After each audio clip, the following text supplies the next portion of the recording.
Sue Cowley's come to the International School and Community College in Birmingham to work with teacher Nick Cooper.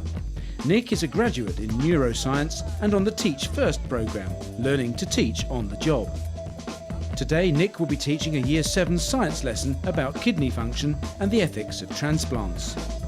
Sue will be able to coach Nick from a nearby room using hidden cameras, microphones and a concealed earpiece. She'll be looking at the pros and cons of moving around the classroom and commenting on how Nick is managing her class. So Nick, we're going to watch you with your Year 7 top set. Yeah. Can you tell me a bit about the class?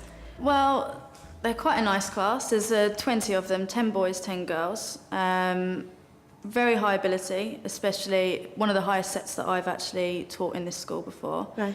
Quite motivated, but there's a slight issue sometimes with keeping them engaged for long periods of time.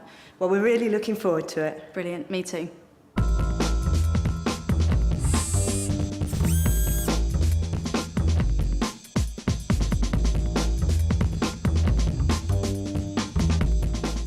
We're about to watch Nick with her top set Year 7 science group. She's asked me to look at how group work's going with her bright students. They don't seem to be working together that well. And she's also wondering if she's being positive enough with them. She says she's got the discipline under control, but is she now being a bit too harsh? We'll take a look and see. OK, Year 7s, please. If you're still writing, do so silently, please. I want those of you that were here, it's your job now, as a class, to look after the people that weren't here and make sure that they can understand all of those key words.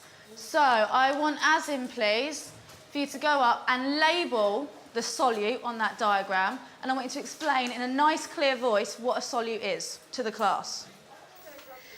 This school has managed to make provision for a small top set class. The school obviously sees it as important to have that individual focus from the teacher on the students. So today's lesson is going to be talking about solutions in relation to kidney stones. And on the board you can see a few pictures of kidney stones. Is it like poop?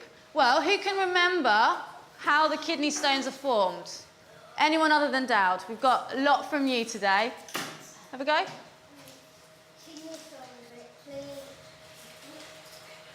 You were doing really well. You're doing really well. It's about cleaning. Cleaning what?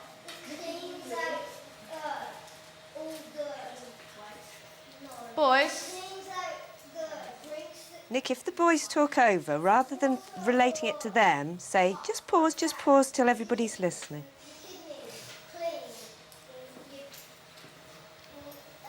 Do any of you guys remember the painful way in which we have to get rid of kidney stones?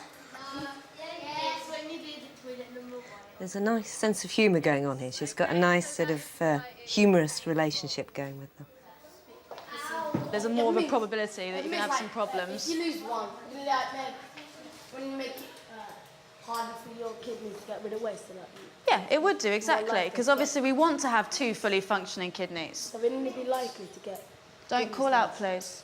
Right, I want to stop this now because I want to make sure that you're understanding what we are going to do. The top set, when they ask you something interesting or talk about something interesting, you want to kind of go with that.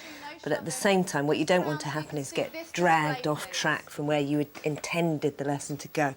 So it's always quite a delicate balance. OK, we've got bonds in there, but we could say it's a solid, but let's think about the new keywords. Solute, well done. Good look round at the board. Taking the initiative, well done. These ones. Solvent, OK? And we know that a solution is when we've added the solute to the solvent. We don't need a gas. Nick, the boys at the far end, away from where you can see them, are a bit kind of distracted. Do that. Maybe drag some of them round. Jack, can you come round here for me, please? Just so you don't think you can really see the board, and you two as well. I want you to be able to see this. Abdullah, move round there for me.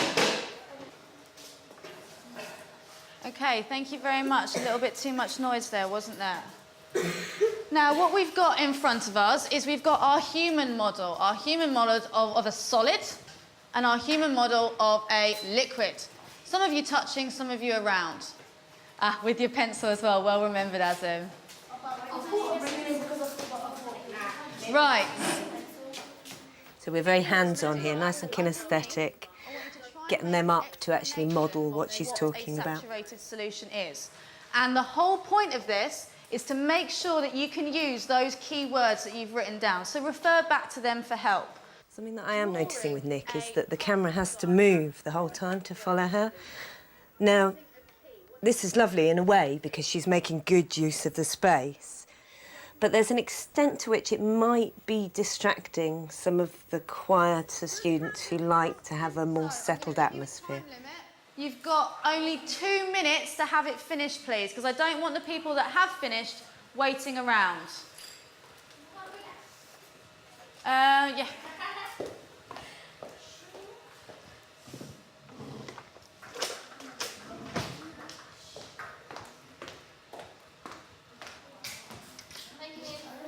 Oh, that was rubbish.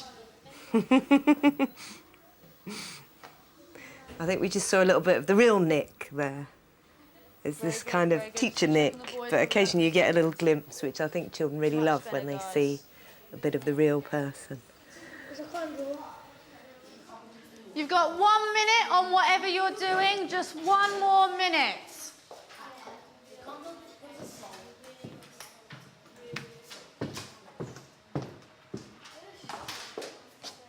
Right, you three come up here, please.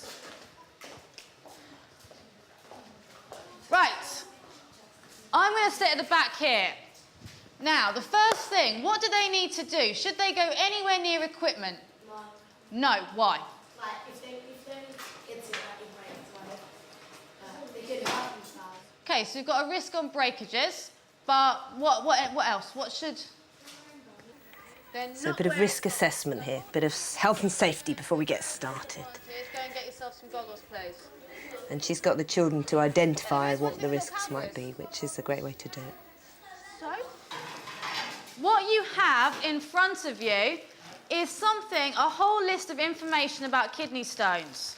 Your task is, as a group, it says on the board, can you make a suggestion in the correct order about the formation of kidney stones? So they're not in the right order.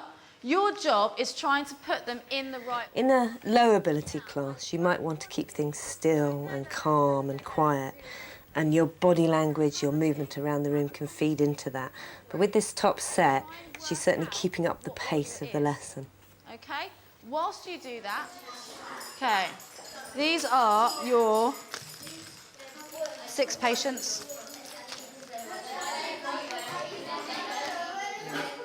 One of them needs a kidney transplant. Well, they all need kidney transplants, but there's only one... So what's happening here is the students have been doing a sorting card activity, and now some of the more able ones have finished that. So they're moving on to the ethical dilemmas around the idea of kidney transplants.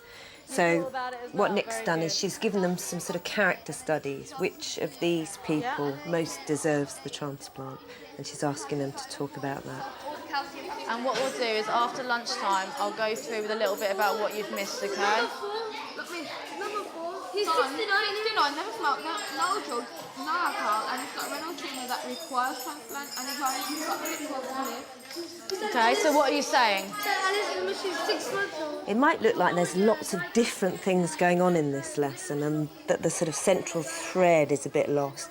But actually, I think what Nick's done is she's differentiated the activities so well that she can have one group doing the extension task, then hand it to the next group and so on.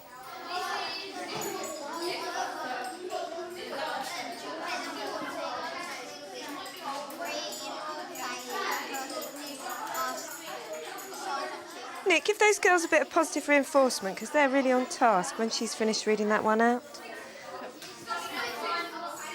We just want to have a go at thinking of the ethics behind it. You've been working really well today, girls. Mohammed. Huh? You've chosen this person. So why? Nick is being drawn to the right-hand side of her lab quite a bit. I don't know if that's because that's where the boys sit, or perhaps it's because she's right-hand dominant. A lot of teachers don't realise this, but if you're right-handed, your tendency will be to focus on the right-hand side of your room. And what you need to do is make a conscious decision to focus over to the left. Okay. Keep your goggles on, remember?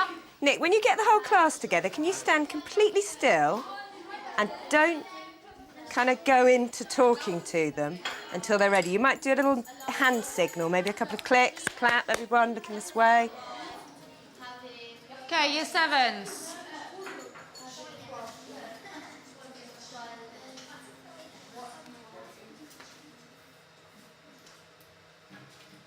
You need those. Dad, the shoelace can be done in a minute, okay? Sit yourself down, please. Jack, I've asked you to stop. Okay, brilliant. Sometimes you can get so involved in kind of keeping the teaching and learning moving that you forget to ever pause. I think actually that's the first time she's actually paused during this lesson. She's got this lovely active style, but in a few years' time it's going to start to take it out of her energy-wise.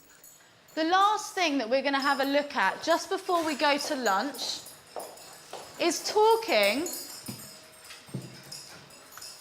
about what kidney stones... Now, Nick's learnt on the job. She's been in the classroom from day one and doing a lot of studying at the same time, lots of lesson plans, lots of schemes of work, she's been telling me. And what's interesting is how that has influenced her style. She's come in as a scientist as opposed to as a trained teacher. She's got really good classroom management. It's a dry style, but they're certainly responding to it. I know she's had a lot of mentoring from the head of teaching and learning, and that's obviously been a great help to her. Overall, I think she's doing great. There's a few little issues I'd like to talk to her about after the lesson, but I think she's a really successful teacher. Did you enjoy that? How did you feel it went? I thought it went okay, actually. It was less nerve-wracking than I thought, and it wasn't as bad with the earpiece as everything that I'd imagined it was going to be, so I was pleased. Did you deliberately split them into boys and girls when they were grouped? No, when they first came in as a group right at the start of year 7, I like to give my groups the option to sit where they like, right, and give them a bit more responsibility and trust straight off.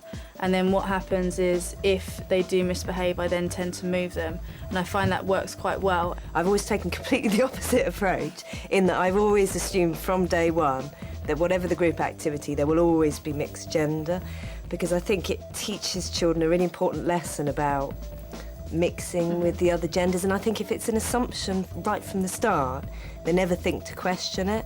I think one other thing I noticed is that you have this right-hand dominance thing in the classroom, and that side of the room tends to be where you stand, where you focus your attention, and it's just something to be aware of, because it's easily corrected, but unless you're actually aware that you're doing it, you don't necessarily realise it's happening.